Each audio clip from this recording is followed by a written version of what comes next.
This is my modified crocodile stitch on the looms. I've done some updating to it to make it more flat so that it doesn't stick out. It actually lays flat like it does in crochet.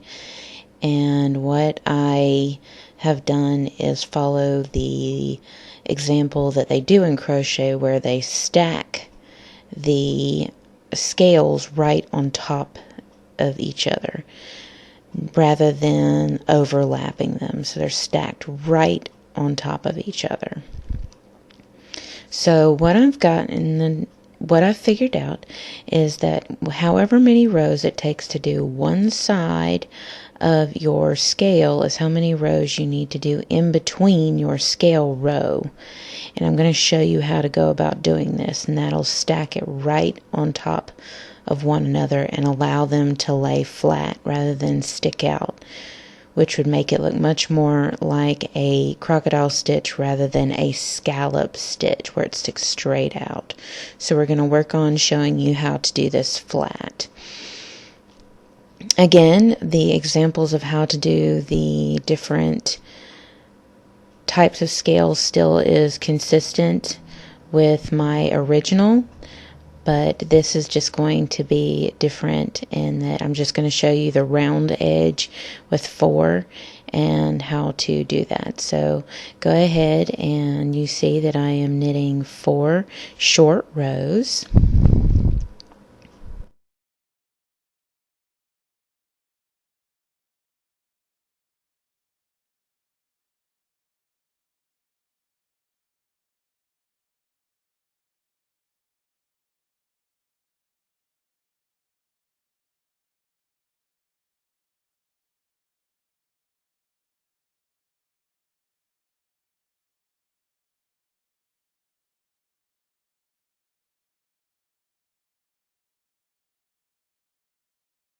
And then knitting 3 pegs. And this will be the first half of the scale. The knitting 2 is your connector to the front and back half of your scale, so that doesn't count when you're counting your rows to do your in between your scales. You can count it if you want. I'm not counting mine. I want there to be just a slight overlap. So I did 5 rows, and that tells me that I want to knit 5 regular rows in between my scale rows, as you can see I've done right here. So that gives you a big space between your first row of scales and your second row. So I'm doing 5 rows in between my scale rows, and that should stack them right on top of each other like it happens in crochet. Now I'm going to complete the other half, and that's knit 3 pegs and then knit 4 pegs for 4 rows.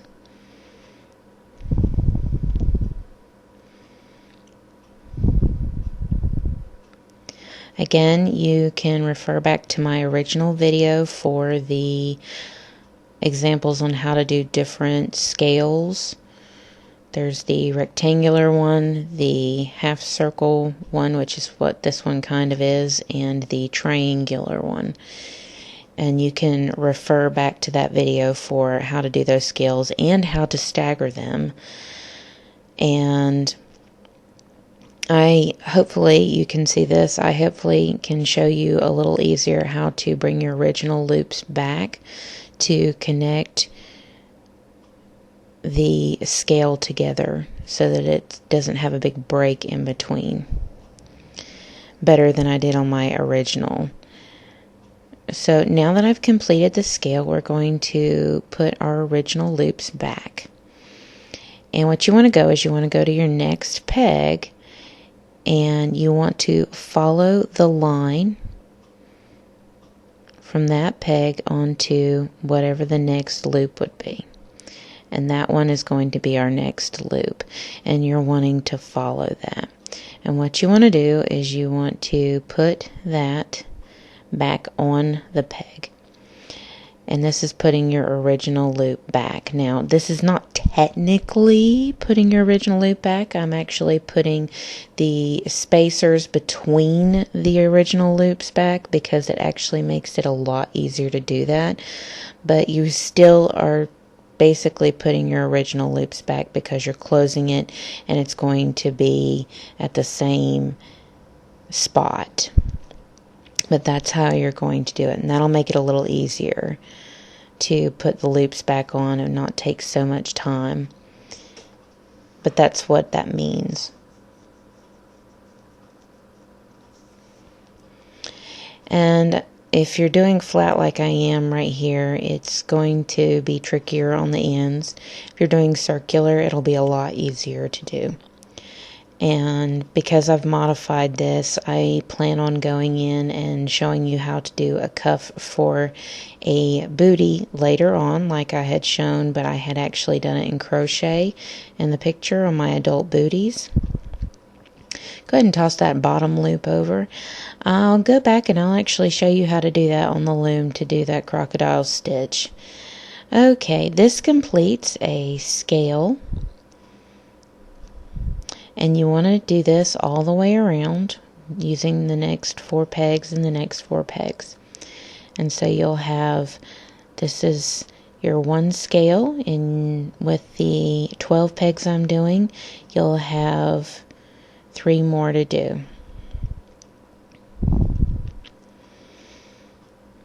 And after you do your scale row, after I just showed you how to do that, then we'll go in and go from there on how to go about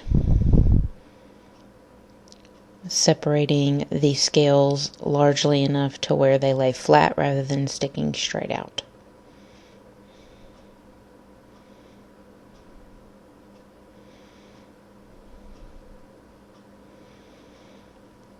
Okay, I've finished my scale row, and now from here you want to knit all the pegs for 5 rows. Remember, that's how many rows it took to complete 1/2 of a scale. So go ahead and knit 5 rows if you have that many, or however many rows you're doing on your scale. And we'll kind of go through this faster so you can just generally see what I'm doing. Just knitting the 5 rows. There's 2, 3,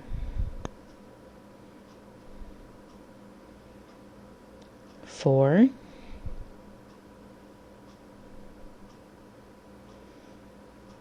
and 5.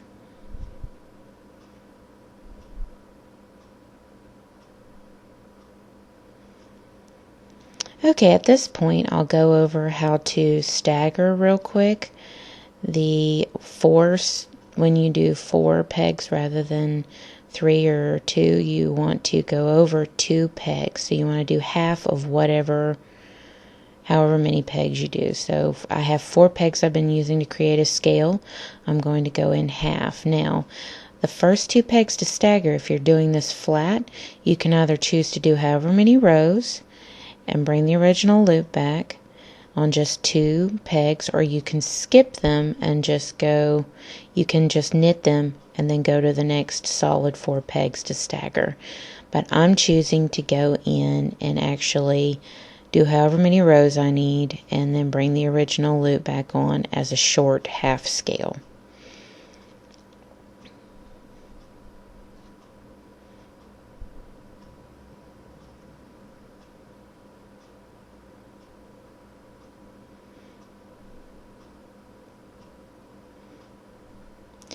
Okay, I'm going to show you again to bring your original loops back. Go to the next peg and follow over, and there's your loop that you're supposed to pick up. I hope that is visually able to see how I did that.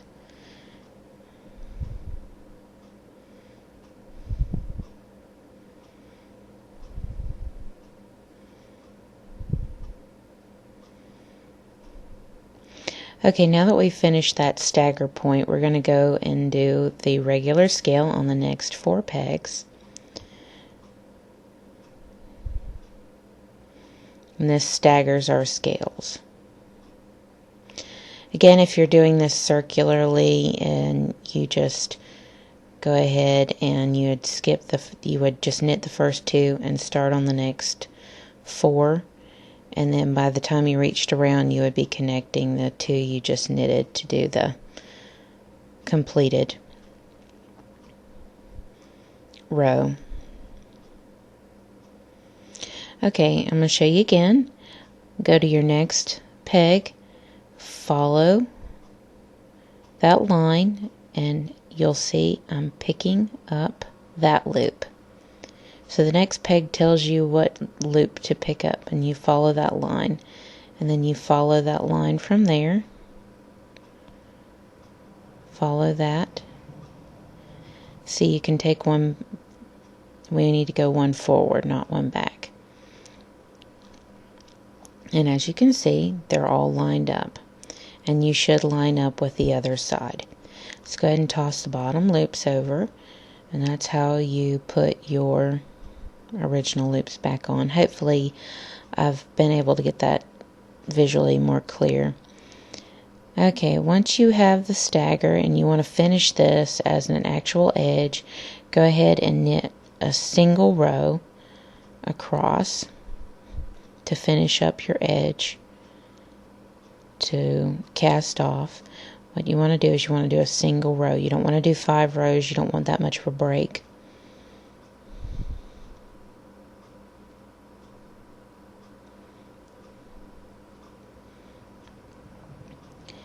And then to do this, you just want to cast off whatever way you feel comfortable, and this finishes the stitch to where you don't have a whole lot of extra. It starts immediately and you can see it like that.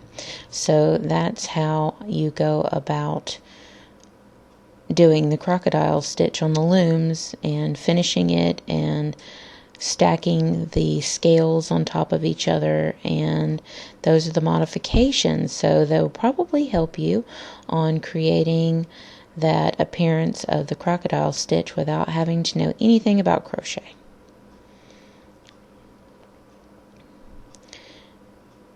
So after you cast off, I like to pull on my scales, but there you go. You see how flat it lays? That's what you want. Well, that's it. You're done.